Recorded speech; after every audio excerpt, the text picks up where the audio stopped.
जय भीम. मी वीरू बडोले. एक धम्म साधना प्रोग्रामचा आयोजन करण्यात आलेला आहे. ह्या प्रोग्राममध्ये धम्म दीक्षा समारंभ अशा प्रकारचा हा प्रोग्राम राहील. तर ह्या प्रोग्राममधून म्हणजे काय काय आपल्याला गोष्टी मिळणार आहेत आणि हा प्रोग्राम आपण अटेंड केल्यानंतर आपल्याला त्या समारंभामधून काय काय भेटणार आहेत.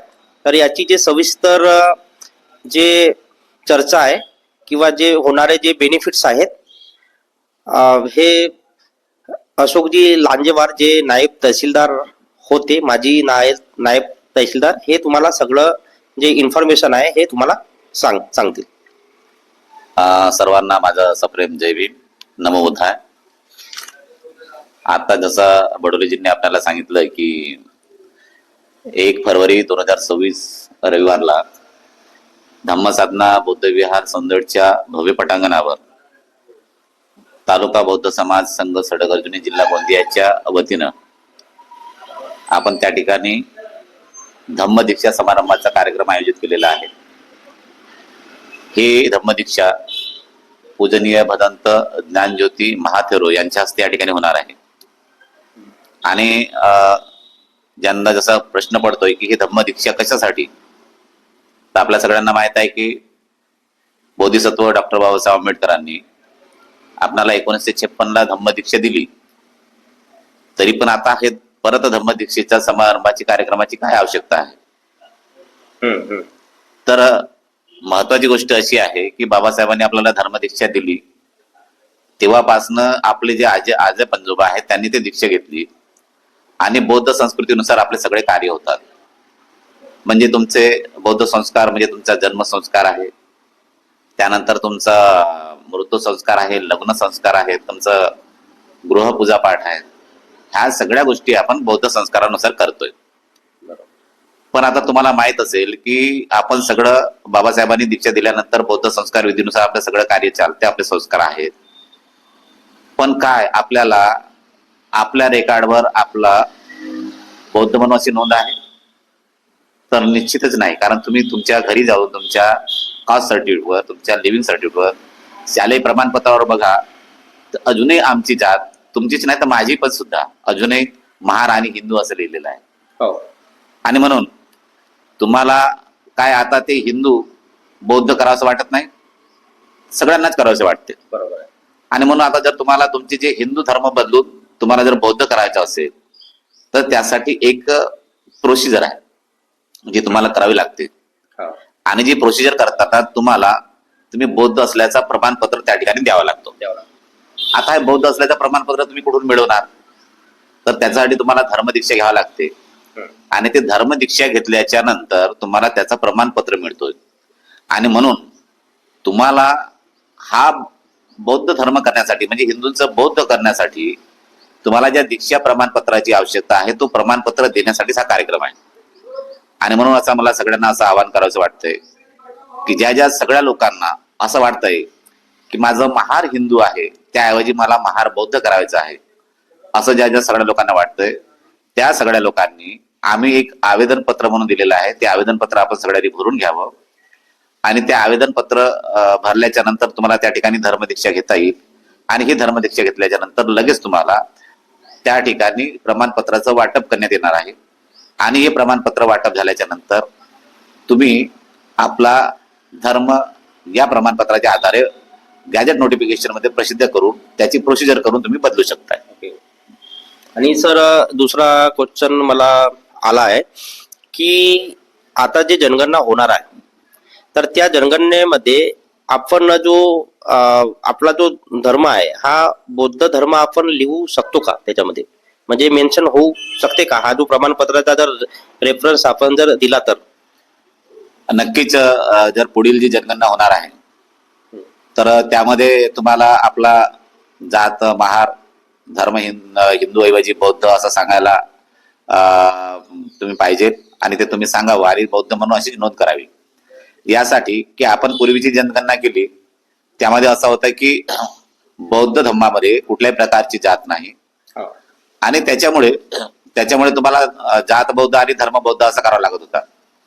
आणि जुन्या ज्या कायद्यामध्ये तरतूद असल्यामुळे जेव्हा तुम्ही जात महार लिहिता त्यामुळे बाय डिफॉल्ट तुम्हाला तुमचा धर्म हिंदू यायचा आणि म्हणून तुम्हाला बौद्ध करता येत नव्हतं. परंतु आता 1990 मध्ये घटना दुरुस्ती करण्यात आली आणि त्या घटना दुरुस्तीच्या अनुषंगानं आता अलीकडे शासनाने त्याचं कायदा रूपांतर केलाय आणि असं सांगितलंय की बौद्ध धर्मियामध्ये अनुसूचित जाती असतील, त्यामुळे तुम्हाला तुमचं अनुसूचित जात ही कायम ठेवून बौद्ध असल्याची तुम्हाला या ठिकाणी नोंद करता येईल.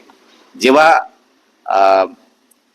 जनगणनेच्या कामानिमित्तानं प्रगणक तुमच्या घरी येतील त्यावेळी तुम्ही जी सांगितलेली नोंद आहे ती अचूक नोंद करतात का हे सुद्धा आपण सगळं या ठिकाणी तपासून घेतलं पाहिजे. आणि त्यानंतरच योग्य फॉर्म भरल्याची खात्री करून तुम्हाला जर स्वाक्षरी मागतील तर ती स्वाक्षरी तुम्ही करून द्यावी किंवा होकार द्यावा. दुसरी महत्वाची गोष्ट की जनगणना करताना तुम्हाला तुमच्या प्रमुख भाषा काय आहेत, मातृभाषा काय असेल तर नक्कीच आपली मराठी ही आहे. आणि दुसरी भाषा ही पाली भाषा म्हणून तुम्ही सांगावी, जेणेकरून आपल्याला आपल्या धार्मिक भाषेचं महत्व आपल्याला कळेल. आम्ही धार्मिक भाषा पाली भाषा सुद्धा या ठिकाणी बोलली जाते म्हणून पाली भाषेला सुद्धा या ठिकाणी महत्व प्राप्त होईल आणि त्या संबंधानं आपल्याला पाली भाषा टिकवून ठेवण्यासाठी, संस्कृती जपून ठेवण्यासाठी सुद्धा शासनाकडून कार्य केले जातील. आणि म्हणून जेव्हा प्रगणक तुमच्याकडे येतील त्यावेळी तुम्ही खुशाल जात महार, धर्म बौद्ध आणि तुमची दुसरी भाषा बोलली जाणारी भाषा पाली असं सांगा. सर, अजून माझ्याकडे एक प्रश्न आलेला होता की आपण जर असं केलं तर शासनाकडून जो मिळणारा जो आपल्याला जो रिझर्वेशन आहे तर रिझर्वेशनला धक्का बसेल का, म्हणजे तो पण बेनिफिट आपल्याला भेटणार का? असं केलं म्हणजे जात महार आणि धर्म बौद्ध की जात नाही आणि धर्म बौद्ध काय असं म्हणतं, तुम्हाला काय अपेक्षित आहे? हा, माझा म्हणजे क्वेश्चन हा आहे की जसं धर्म आपला राहील बौद्ध आणि जात आपली महार, तर बौद्ध जो आहे हा धर्म चेंज झाल्यामुळे भेटणारा जो आरक्षण आहे आपल्याला, तर आपण जर बौद्ध झालो तर आपण अनुसूचित जातीमध्ये असणार का? नक्कीच. तुम्हाला सांगताना म्हणजे असं सांगावंसं वाटेल मला की अनुसूचित जाती, अनुसूचित जमाती आणि नागरिकांचा मागासवर्ग प्रवर्ग ह्या ज्या आरक्षणाच्या सोयी सवलती दिल्या जातात ती धर्मावर आधारित नाही. आपण हे सर्वता समजून घेतलं पाहिजे. आणि म्हणून हे दिले जाणारं आरक्षण हे मागासवर्गीय ज्या जाती आहेत त्या जातीवर आधारित आहे. आणि म्हणून महाराष्ट्र शासनाच्या शासन निर्णयामध्ये महार ही अनुसूचित जातीमधील 37 क्रमांकाची जात आहे.